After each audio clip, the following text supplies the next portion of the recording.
Hi! In front of me is Xiaomi 12 Pro, and today I would like to show you how you can operate split screen view on this smartphone.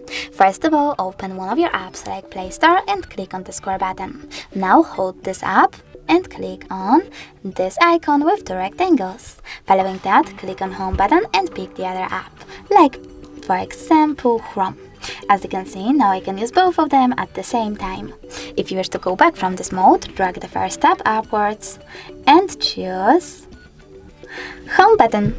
Thanks so much for watching. If you enjoyed this video, leave a like, comment and don't forget to subscribe. Bye!